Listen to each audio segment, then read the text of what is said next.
ইমানদার হতে চাই, তাহলে দিলের মধ্যে দুনিয়ার সবার চাইতে বেশি মোহাব্বত করতে হবে মুহাম্মাদুর রাসূলুল্লাহ সাল্লাল্লাহু আলাইহি ওয়াসাল্লাম।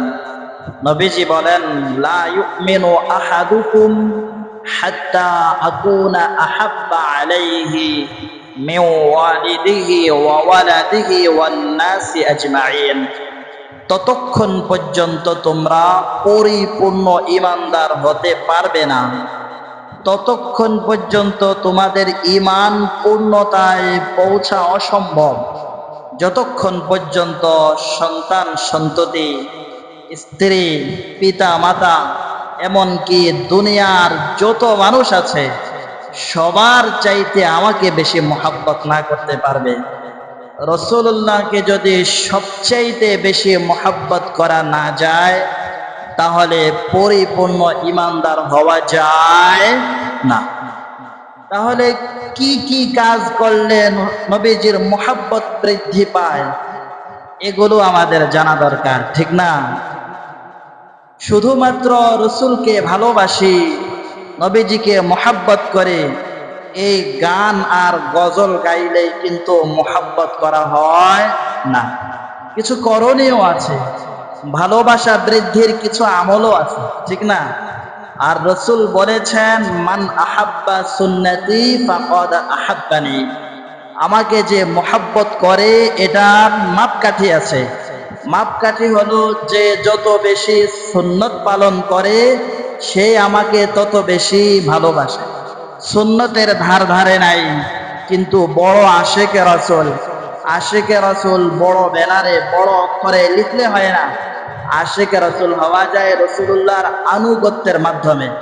যে যত বেশি সুন্নত পালন করে বোঝা যায় তার দিলের মধ্যে, তার অন্তরের মধ্যে রাসূলুল্লাহ সাল্লাল্লাহু আলাইহি ওয়াসাল্লামের মোহাব্বত, ভালোবাসা, আজমত তত বেশি আছে, ঠিক কিনা বলেন? এটা আমার কথা নয়, রাসূলুল্লাহ সাল্লাল্লাহু আলাইহি সাল্লাম স্বয়ং নিজেই বলে গেছেন, মান আহাব্বা সুন্নতি ফাকাদ আহাব্বানি। যে আমার সুন্নতকে ভালোবাসে, যে আমার সুন্নতের অনুসরণ অনুকরণ করে, মূলত সে আমাকে ভালোবাসে। হাদিসের শেষে অংশে রাসূল চমৎকার কথা বলেছেন, ওয়ামান আহাব্বানি কানা মাই ফিল জান্নাহ। আর যে আমাকে মনে প্রাণে ভালোবাসতে পারবে সে আমার সাথে জান্নাতে থাকবে। সুবহানাল্লাহ। তাহলে রাসূলুল্লাহর প্রতি ভালোবাসা বৃদ্ধি করা প্রয়োজন আছে না নাই? অনেক বেশি প্রয়োজন। এটা ঈমানের শর্ত, ঈমান পূর্ণতায় পৌঁছানোর পূর্ব শর্ত। রাসূল সাল্লাল্লাহু আলাইহি সাল্লামের প্রতি ভালোবাসার বহির প্রকাশের প্রথম আমল, প্রথম করণীয় হচ্ছে সকল ক্ষেত্রে নবীজির সুন্নত অনুসরণ করা। বলেন কি করা? নবীজির সুন্নত অনুসরণ করা। এবার দুনিয়াবি কাজ হোক আর আখিরাতের কাজ হোক, ইবাদত তো রাসূলুল্লাহ সাল্লাল্লাহু আলাইহি ওয়াসাল্লামের অনুসরণে অনুকরণে না করলে এটা গ্রহণযোগ্যই হবে না। নামাজ যদি রাসূলুল্লাহ যেভাবে শিখিয়েছেন সেভাবে না পড়ি, তাহলে এই নামাজ গ্রহণযোগ্য হবে না। আল্লাহ কোরআনুল কারীমের মধ্যে বলে দিয়েছেন, আকিমুস সালাহ, নামাজ কায়েম করো, ইকামাতিস সালাহ, নামাজ প্রতিষ্ঠা করো। কিভাবে নামাজ প্রতিষ্ঠা করব? আল্লাহর রাসূল সাল্লাল্লাহু আলাইহি সাল্লাম যেভাবে শিখিয়ে গেছেন সেভাবে। বলেন, নবীজি যেভাবে শিখিয়েছেন সেভাবে। বলছিলাম ইবাদত রাসূলুল্লাহর দেখানো পদ্ধতিতে করাই লাগবে, নইলে ইবাদত গ্রহণযোগ্য হবে না। আল্লাহ পাক এই ইবাদত গ্রহণ করবেন না, ফেরেশতারা এটা অ্যাকসেপ্ট করবে না। বান্দা যখন ইবাদত করে তখন ফেরেশতারা এটা মিলায় নবীজির দেখানো পদ্ধতিতে হয়েছে কিনা। যদি নবীজির দেখানো পদ্ধতিতে হয় তাহলে এটা গ্রহণযোগ্য হয়, আর যদি নবীজির দেখানো পদ্ধতিতে না হয় তাহলে এটা প্রত্যাখ্যাত, পরিত্যাজ্য। বুঝে আসছে? তাহলে ইবাদত করা এটা রাসূলুল্লাহর আদর্শে, রাসূলুল্লাহর নিয়ম অনুযায়ী ইবাদত করা এটা ফরজ। এটা কি? ফরজ। নবীজির দেখানো পদ্ধতিতে না করলে ইবাদত কবুল হবে না। দ্বিতীয় কাজ হচ্ছে আমরা দুনিয়াবি যত কাজ করি, দুনিয়াবি কাজগুলো আল্লাহর রসুলের সুন্নত তরিকায় করা। যারা ব্যবসা করি, ব্যবসার মধ্যে সুন্নত তরিকা আছে না নাই? সুন্নত তরিকায় ব্যবসা করা। আপনি যেই ব্যবসা করেন না কেন, সকল ব্যবসার মধ্যে রাসূলুল্লাহর সুন্নত বিদ্যমান আছে। ব্যবসার মধ্যে যে সকল সুন্নত গুলো আছে, দুই একটা পয়েন্ট বলি। একটা সুন্নত হচ্ছে আপনার যেই বিক্রয়কৃত মাল আছে, সম্পদ আছে, এই বিক্রয়কৃত মালের যদি কোনো ত্রুটি থাকে তাহলে বলে দেওয়া সুন্নত। কাপড় ব্যবসায়ীরা যদি কাপড়ের ভিতরে একটু ছেঁড়া ফাড়া দাগ থাকে তাহলে এটা কাস্টমারকে দেখিয়ে দেওয়া সুন্নত। মুদি মাল যারা ব্যবসা করেন, খাদ্য যারা ব্যবসা করে, খাদ্য যারা বিক্রি করে, তাদের উচিত যদি মালটা কত নাম্বারের, আপনি চাল বিক্রি করেন বা ডাল বিক্রি করেন, এতে যদি কোনো সমস্যা থাকে, মেয়াদ উত্তীর্ণ হয়ে যায়, ডেট ওভার হয়ে যায়, তাহলে এটা জানিয়ে দেওয়া, এটা বিক্রি না করা।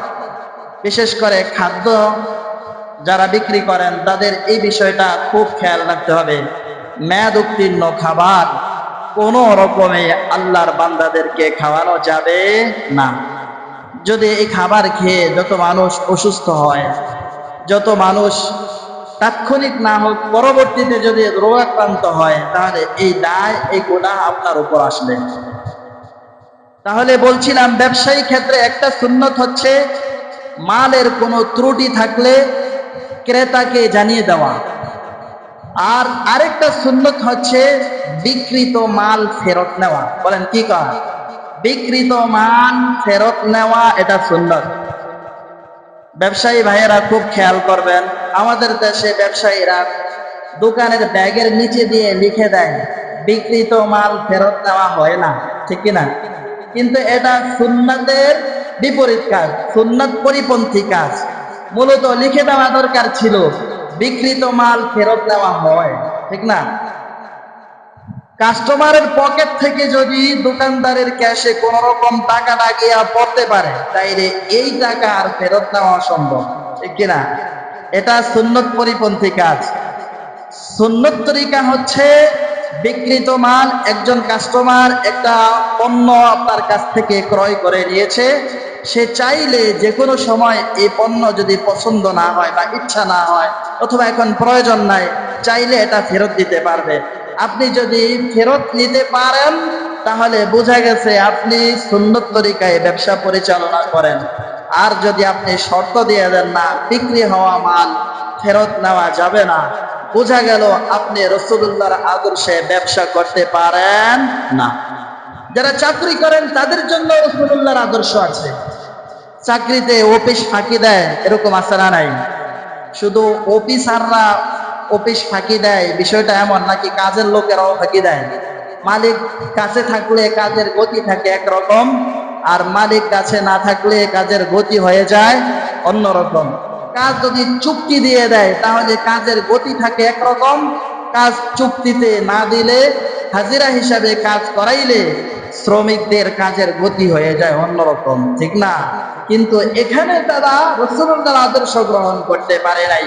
সে যদি সুন্নত তরিকা কাজ করত তাহলে মালিকের পাওনা যেটা, সেই হিসাবে যে মালিক আমাকে দিয়ে আমার থেকে এই সময়ে কাজ করাবেন, এ বিনিময়ে পয়সা দিবেন, আর আমি যদি তার হক আদায় করে কাজ না করি তাহলে পুরো টাকা গ্রহণ করা তার জন্য হালাল হবে না। তাহলে যারা চাকরি বাকরি করেন, তারপরে কাজ করেন শ্রমিক হিসাবে, তাদের জন্য রাসূলুল্লাহর আদর্শ বিদ্যমান রয়েছে।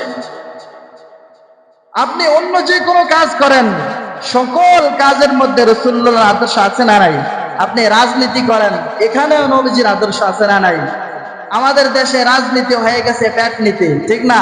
রাজনীতি হয়ে গেছে ব্যবসা। একটা চেয়ারম্যান হওয়ার জন্য 2-3 কোটি টাকা খরচ করে, আছে না নাই? তার চিন্তাধারা কত কোটি টাকা দুর্নীতি, এবার চিন্তা করেন। দুর্নীতি মুক্ত, চুরি মুক্ত, ডাকাতি মুক্ত রাজনীতি করা সুন্নাহ। বুঝে আসছে কথা? তাহলে যারা রাজনীতিবিদ, যারা সরকার প্রধান হবেন, তাদের জন্য রাসূলুল্লাহর আদর্শ আছে না নাই? তারাও রাসূলুল্লাহকে আদর্শ হিসেবে গ্রহণ করতে হবে। লেনদেন যারা করেন, মুআমালা মুআশারা যারা করেন, তাদের জন্য রাসূলুল্লাহর আদর্শ আছে না নাই? আমাদের সমাজের ব্যক্তিদের অবস্থা এমন হয়ে গেছে, কারো কাছ থেকে যদি 2000 টাকা ধার নিতে পারি, তাহলে তার বাড়ির আশেপাশে দিয়ে আর তাকে দেখা যায় না, ঠিক না? যদি এক সপ্তাহের জন্য টাকা ধার নিতে পারি, তাহলে 2 বছর পরেও তার সাথে আর সাক্ষাৎ হয় না। এরকম বাস্তব চিত্র আছে না নাই? দোকান থেকে বাকি খাইছে, বিকেল বেলা 100 টাকা দিয়ে যাবে, 2 বছর পর ওই টাকা দেয় না, আছে না নাই? এই লেনদেনের ক্ষেত্রে রাসূলুল্লাহর আদর্শ গ্রহণ করা চাই। নবীজি রাসূল সাল্লাল্লাহু আলাইহি ওয়াসাল্লাম নবুয়তের আগেও তিনি আল আমিন উপাধি পেয়েছিলেন, এটা আমরা জানি তো সবাই। আল আমিন কেন উপাধি পেয়েছেন? তিনি বিশ্বাসী ছিলেন, তার কাছে কিছু আমানত রাখলে এটা আবার সময় মতো পাওয়া যেত। লেনদেন ছিল স্বচ্ছ। লেনদেন কি ছিল? স্বচ্ছ। আমরাও রসুলের উম্মত হিসাবে সুন্নত তরিকায় স্বচ্ছ লেনদেন করা চাই। দোকানে বাকি খাইলে অথবা শ্রমিকদেরকে দিয়ে যদি কাজ করাই, তাদের পাওনাটা বুঝিয়ে দেওয়া। যদি কেউ যদি কাউকে একটা কাজ করাইতে পারে, তো পরদিন টাকা দিয়ে দিবে। শ্রমিকের টাকা যদি ওই দিন না দিয়ে একদিন পিছাইতে পারে, তাইলে মাশাআল্লাহ 6 মাস 1 বছর ঘুরতে থাকে, ঠিক না? কাজ করার পর মালিকের পিছনে ঘুরতে থাকে, এরকম দৃশ্য আছে না নাই? এই লেনদেন মুআমালা মুআশারা রাসূলুল্লাহর সুন্নত তরিকায় করা। বলেন কি তরিকায় করা? রাসূলুল্লাহর সুন্নত তরিকায় করা। এক কথায়, আপনি ব্যক্তি হিসাবে যেই পেশা গ্রহণ করেন না কেন, আপনার জন্য রাসূলুল্লাহর সুন্নত বিদ্যমান আছে। আপনি সেই কাজেই রাসূলুল্লাহর সুন্নত তরিকায় করতে হবে। তাহলে বোঝা যায় যে আপনার দিলের মধ্যে রাসূলুল্লাহর কি আছে? সুন্নত আছে। তাহলে নবীজির প্রতি মুহাব্বত বাড়ানোর এবং প্রমাণ 1 নাম্বার আমল, সকল ক্ষেত্রে দুনিয়াবি কাজ হোক আর দ্বীনি কাজ হোক, আখিরাতের কাজ হোক আর দুনিয়ার কাজ হোক, যে কোনো কাজ করতে হলে কার তরিকায় করতে হবে? নবীজির তরিকায় করতে হবে। দ্বিতীয় নাম্বার হচ্ছে, দৈনন্দিন যত কাজ করি আমরা, সকল কাজের শুরুতে এবং শেষে কিছু মাসনুন দোয়া আল্লাহর হাবিব সাল্লাল্লাহু আলাইহি ওয়াসাল্লাম আমাদেরকে শিখিয়েছেন। সেই দোয়া পড়া। কি পড়া? বলেন। সকল ক্ষেত্রে দোয়া আছে। যেমন মসজিদে আসছে, মসজিদে প্রবেশের দোয়া আছে না নাই? মসজিদ থেকে যখন বের হব, দোয়া আছে না নাই? একটা আমল আমরা সবসময় মনে রাখবো, মসজিদে যারা আসি নামাজ পড়তে অথবা যে কোনো কাজে, মসজিদে প্রবেশের 5টা সুন্নত আছে। কয়টা? আবার মসজিদ থেকে বের হওয়ার সময় 5টা সুন্নত আছে। কয়টা? 5টা। মসজিদে প্রবেশের 5টা সুন্নতের প্রথম হচ্ছে বিসমিল্লাহ পড়া। বলেন কি পড়া? বিসমিল্লাহ পড়া। দ্বিতীয় সুন্নত হচ্ছে দরুদ পড়া, দরুদ শরীফ পড়া। কি পড়া? দরুদ শরীফ পড়া। তৃতীয় সুন্নত হচ্ছে দোয়া পড়া, মসজিদে প্রবেশের দোয়া পড়া। এই 3টা মিলে একটা দোয়া আল্লাহ রাসূল সাল্লাল্লাহু আলাইহি ওয়াসাল্লাম আমাদেরকে শিখিয়েছেন, উলামায়ে কেরাম আমাদেরকে শিখিয়েছেন। দোয়া এভাবে পড়ো, বিসমিল্লাহি ওয়াস সালাতু ওয়াস সালামু আলা রাসূলিল্লাহ আল্লাহুম্মা ইফতাহ লি আবওয়াবা রাহমাতিক। বুঝে আসছে?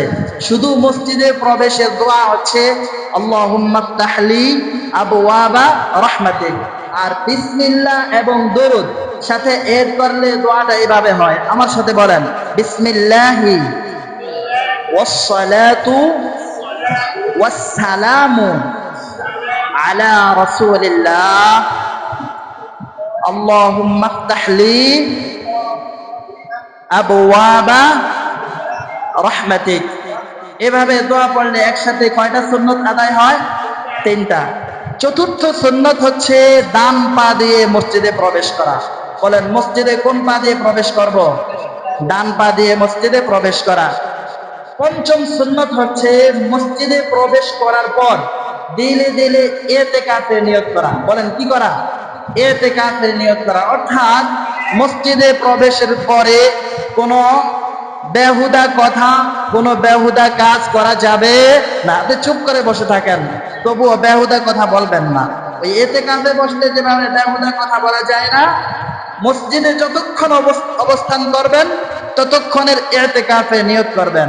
দিলে দিলে মনে মনে নিয়ত করে নেবেন যে আল্লাহ, যতক্ষণ মসজিদে থাকবো ততক্ষণ ইতিকাফে নিয়ত করে নিলাম। এই কয়টা সুন্নত হলো? 5টা। বের হওয়ার সময় আরো 5টা সুন্নত আছে। কয়টা সুন্নত? ওই একই বিসমিল্লাহ পড়া, দুরূদ শরীফ পড়া, দোয়া পড়া।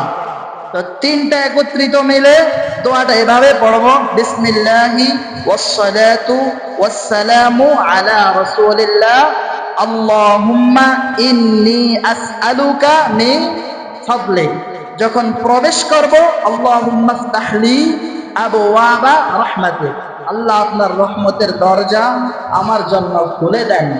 আর বের হওয়ার সময় দোয়া হচ্ছে, আল্লাহুম্মা ইন্নী আসআলুকা মিন ফাদলিক, আল্লাহ আমি আপনার কাছে আপনার রহম, আপনার অনুগ্রহ প্রার্থনা করছি।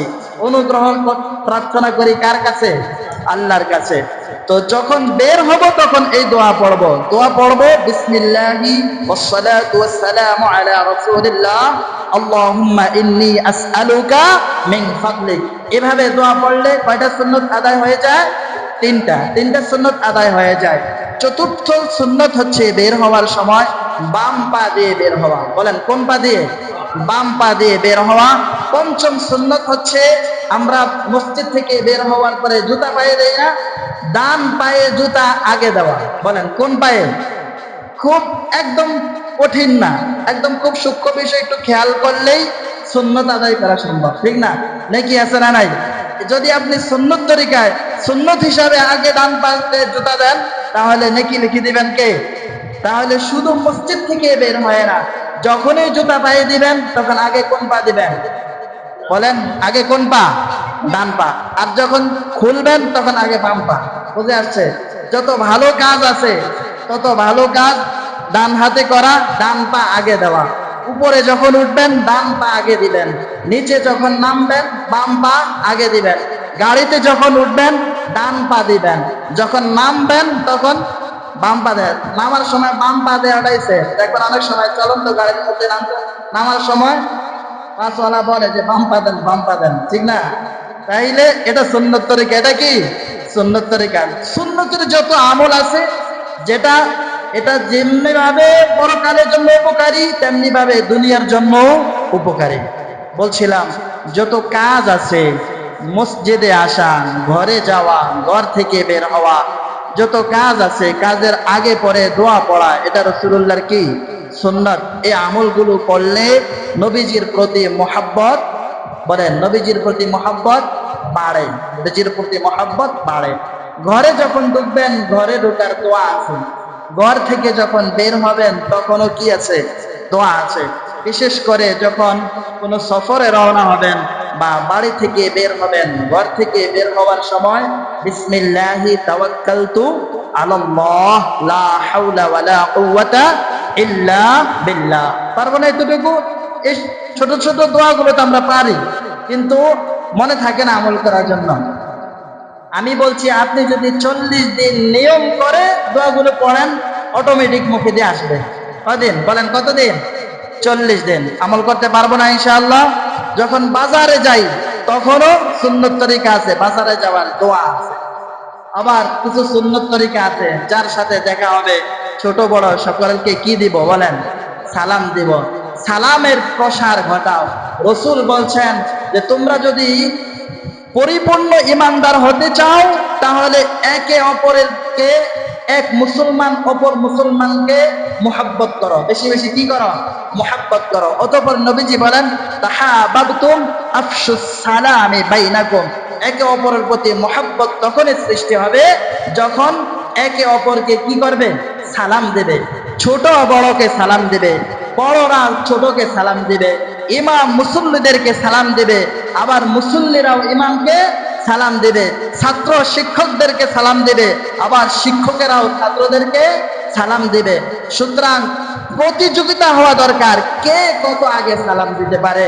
সাহাবায়ে কেরাম বলতেন যে আমরা প্রতিযোগিতা করতাম, নবীজিকে যখন দূর থেকে দেখতাম তখন আমরা রেডি হইতাম যে নবীজি কাছাকাছি আসার আগে আগে কি করব? সালাম দিব। কিন্তু অনেক সময় এমনটা হয়ে যেত আমরা দেওয়ার আগেই রাসূল দিয়ে দিতেন। সুবহানাল্লাহ। তার আগে আগে সালাম দেওয়া এটা রাসূলুল্লাহর সুন্নাহ। বলেন এটা কি? রাসূলুল্লাহর সুন্নাহ। আমি বড়, আমি ইমাম সাহেব, আপনি মুসল্লি, উনি না আমাকে দিব, এই অপেক্ষা করা এটা সুন্নাহ পরিপন্থী কাজ। আমি বাবা, ছেলেরা আমাকে সালাম দিবে কিন্তু আমি দিব না, এটা সুন্নাহ পরিপন্থী। ছোট বড় সবাই সবাইকে কি করবে বলেন? সালাম দিবে। এটা রাসূলুল্লাহর সুন্নাহ। এটা কি বলেন? রাসূলুল্লাহর সুন্নাহ। যখন রাস্তা দিয়ে হাঁটবো এখানেও সুন্নত তরিকা আছে। বলেন কি আছে? সুন্নত তরিকা আছে। ডান পাশে হাঁটা। কোন পাশ দিয়ে? ডান পাশ দিয়ে হাঁটা। আর যখন সমতল জায়গায় হাঁটবো তখন লা ইলাহা ইল্লাল্লাহ এই জিকির করা সুন্নাহ। বলেন সমতল জায়গা দিয়ে হাঁটলে কি পড়বো? লা ইলাহা ইল্লাল্লাহ। যখন সিঁড়ি বেয়ে উপর দিকে উঠবো তখন কি পড়বো? আল্লাহু আকবার, আল্লাহু আকবার। সিঁড়ি দিয়ে যখন নিচে নামবো তখন পড়বো সুবহানাল্লাহ, সুবহানাল্লাহ। তাহলে এই সমস্ত কাজে জিকির আছে না নাই? বলেন উপরে উঠতে কি পড়বো? আল্লাহু আকবার। নিচে নামতে সুবহানাল্লাহ, সুবহানাল্লাহ। সব কাজে সুন্নত তরিকা আছে, সব কাজে দোয়া আছে। এমনকি আপনি টয়লেটে যাবেন এখানেও সুন্নত তরিকা আছে, আছে না নাই? টয়লেটে যাওয়ার সুন্নত তরিকা হচ্ছে আগে দোয়া পড়া। বলেন আগে কি পড়া? দোয়া পড়া। এরপরে বাম পা দিয়ে প্রবেশ করা। বলেন কোন পা দিয়ে? মসজিদে আসার সময় কোন পা দিয়ে ঢোকা? ডান পা দিয়ে। বাথরুমে যাওয়ার সময় কোন পা দিয়ে ঢোকা? বাম পা দিয়ে ঢোকা। এরপরে বাথরুমে যাওয়ার সুন্নত তরিকা হচ্ছে জুতা স্যান্ডেল পায়ে রাখা। বলেন কি করা? জুতা স্যান্ডেল পায়ে রাখা। আমাদের দেশে এজাস্ট বাথরুম যেহেতু, তো অনেকে জুতা ছাড়াই চলে যায়, পরিষ্কার আছে। আপনি পরিষ্কার আছে বলে জুতা ছাড়া চলে গেলেন, ওই যে সুন্নাতের পরিপন্থী কাজ হয়ে গেল। বাথরুমের মধ্যে যেখানে কমেট সেখানে একজোড়া জুতা রাখেন। যখন বাথরুমে যাবেন বাচ্চাদেরকেও শিখিয়ে দিবেন যে প্রস্রাব পায়খানা করতে যাওয়ার সময় কি করবা? জুতা স্যান্ডেল পায়ে দিয়ে যাবে, এটা সুন্নত। মাথা ঢেকে রাখা বাথরুমে যাওয়ার সময় সুন্নত। বাথরুমে যাওয়ার আগে মাথা ঢেকে রাখা, নারীরা হোক পুরুষরা হোক সবাই মাথা ঢেকে রাখবো। আমরা টুপি মাথায় দিতে পারি, মহিলারা অন্য মাথায় দিয়ে যাবে। মাথা খালি রেখে যদি বাথরুমে যান, রাসূল সাল্লাল্লাহু আলাইহি সাল্লাম বলেন জিনদের মধ্যে এক শ্রেণীর জিন আছে খন্নাস, খবিস। কি? খবিস জিন আছে। এই খবিসের অবস্থান হচ্ছে ময়লা জায়গায়, বাথরুমের মধ্যে।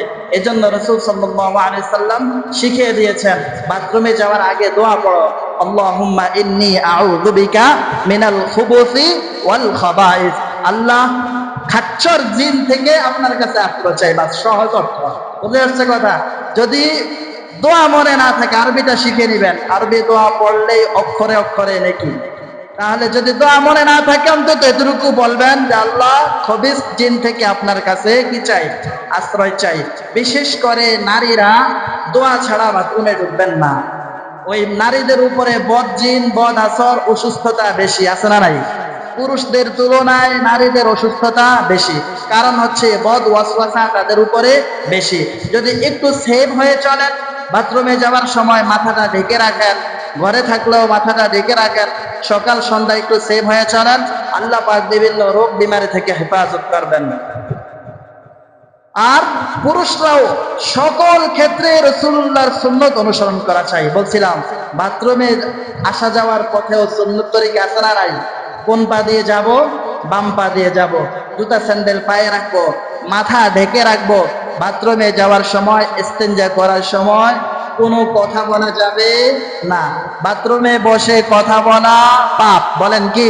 এটাই মাথায় রাখেন, সুন্নাত পরিপন্থী। রাসূল বলেন তোমরা সে সময় চুপ থাকো। এরপরে যখন হাজত শেষ হয়ে যায়, হাজত শেষ হওয়ার পরে ডিলা ব্যবহার করা, ভালো করে পানি ব্যবহার করা, এগুলা সুন্নাত। এগুলা কি বলেন? পবিত্র হওয়ার জন্য অনেক ক্ষেত্রে এগুলি ফরজ। বলেন কি? পুরুষের জন্য প্রস্রাব করার পর ডিলা ব্যবহার করা ওয়াজিব। বলেন কি? ওয়াজিব। আর যদি আপনি ডিলা ব্যবহার না করেন তাহলে কাপড় অপবিত্র থাকবে। ওই কাপড় দিয়ে নামাজ পড়লে নামাজ কবুল হবে না। রাসূল বলেছেন লা তুকবালু সালাতাম বিগাইরি তুহুরিন, পবিত্রতা ছাড়া নামাজ কবুল করা হয় না। তাহলে ভালো করে পবিত্রতা অর্জন করা চাই। এরপরে যখন হাজত শেষ, বাথরুম থেকে বের হওয়ার সময় জেনে থাকলে বলেন কোন পা দিয়ে বের হওয়া? ডান পা দিয়ে বের হওয়া। বের হওয়ার পরে দোয়া পড়া। বলেন কি পড়া? খুব খেয়াল রাখবেন, বাথরুমে যাওয়ার আগে দোয়া পড়া আর বের হওয়ার পরে দোয়া পড়া। আগে দোয়া পড়া আর পরে, ভিতরে না। ভিতরে যাওয়ার আগে এবং ভিতর থেকে বের হওয়ার পরে। ভিতরে যাওয়ার আগে দোয়া পড়ব আল্লাহুম্মা ইন্নী আউযু বিকা মিনাল খুবুসি ওয়াল খাবাইস। আর ভিতর থেকে বের হওয়ার পরে দোয়া পড়ব আলহামদুলিল্লাহ ইল্লাযী আযহাবা আন্নিল আযা ওয়া আফানি। যদি এতটুকু না পারি, অন্তত ভিতরে ঢোকার আগে আউযু বিল্লাহি মিনাশ শাইতানির রাজিম এতটুকু পড়ব। ভিতর থেকে বের হওয়ার পরে আলহামদুলিল্লাহ এতটুকু পড়ব। পারবো না ইনশাআল্লাহ? এটা কিন্তু হাদিসের কথাও না, কিতাবের কথাও না, এটা নিজ থেকে বললাম। বুঝে আসছে কথা? এটা আমি নিজ থেকে বললাম, এটা আমার কিতাবের কথা বানায়েন না। আপনি দোয়া পারেন না, কি করবেন? আউযুবিল্লাহ তো পারেন, বুঝেন নাই কথা? এতটুকু পড়বেন। আবার বের হওয়ার পরে দোয়া যেহেতু পারেন না, এখন কি পড়বেন? আলহামদুলিল্লাহ পড়বেন। পারবেন না ইনশাআল্লাহ? ইনশাআল্লাহ। ঘুম যখন যাবেন, ঘুমানোর আগেও দোয়া আছে, পরেও দোয়া আছে না নাই? ঘুমানোর সময় কি দোয়া পড়া? আল্লাহুম্মা বলেন বিসমিকা আমুতু ওয়া আহইয়া। ঘুম থেকে যখন জাগবেন তখন আবার দোয়া পড়বেন আলহামদুলিল্লাহিল্লাযী আহইয়ানা বা'দা মা আমাতানা ওয়া ইলাইহিন নুশুর। ছোট্ট একটা আমল শিখিয়ে দেই, অনেক চমৎকার আমল। রাসূল সাল্লাল্লাহু আলাইহি সাল্লাম বলেন, যখন তোমরা ঘুম থেকে জাগ্রত হও অথবা রাতের গভীর রাতে যদি ঘুম ভেঙে যায়, তাহলে নবীজি একটা তাসবিহ শিখিয়েছেন। তাসবিহটা হচ্ছে লা ইলাহা ইল্লাল্লাহ ওয়াহদাহু লা শারীকা লা লাহুল মুলকু ওয়া লাহুল হামদু ওয়া হুয়া আলা কুল্লি শাইইন কাদির সুবহানাল্লাহ ওয়াল হামদুলিল্লাহ ওয়া লা ইলাহা ইল্লাল্লাহ ওয়াল্লাহু আকবার ওয়া লা হাওলা ওয়া লা কুওয়াতা ইল্লা বিল্লাহ। খুব কমন শব্দ, ঠিক না? একটু খেয়াল করে মুখস্থ করলে আমরা পারবো। রাসূল বলেন, ঘুম থেকে জাগ্রত হয়ে অথবা ঘুমের মাঝখানে যদি তোমার হঠাৎ ঘুম ভেঙে যায়, যদি এই তাসবিহগুলো পড়ো, এই তাসবিহগুলো পড়ার সাথে সাথে তুমি আল্লাহর কাছে যা দোয়া করবে সাথে সাথে আল্লাহ কবুল করে নেবেন। সুবহানাল্লাহ। রাসূল বলেন, তুমি যদি তখন বলো রব্বি গফিরলি, আল্লাহ আমাকে ক্ষমা করেন, আল্লাহ তোমার সকল গুনাহ মাফ করে দিবেন। তুমি যদি বলো আরহামনি, আল্লাহ আমার প্রতি রহম করেন, আল্লাহ অবশ্যই অবশ্যই তোমার প্রতি রহম করবেন। তাসবিহ গুলো হচ্ছে, আমার সাথে বলেন লা ইলাহা ইল্লাল্লাহ ওয়াহদাহু লা শারীকা লা লাহুল মুলকু ওয়া লাহুল হামদু ওয়া হুয়া আলা কুল্লি শাইইন কাদির সুবহানাল্লাহ আলহামদুলিল্লাহ ওয়া লা ইলাহা ইল্লাল্লাহ ওয়াল্লাহু আকবার ওয়া লা হাওলা ওয়া লা কুওয়াতা ইল্লা বিল্লাহ। এই দোয়া পড়ার পরে দোয়া করতে শুরু করবেন, রব্বানা আতিনা ফিদ দুনিয়া হাসানা ওয়া ফিল আখিরাতি হাসানা ওয়া কিনা আযাবান নার।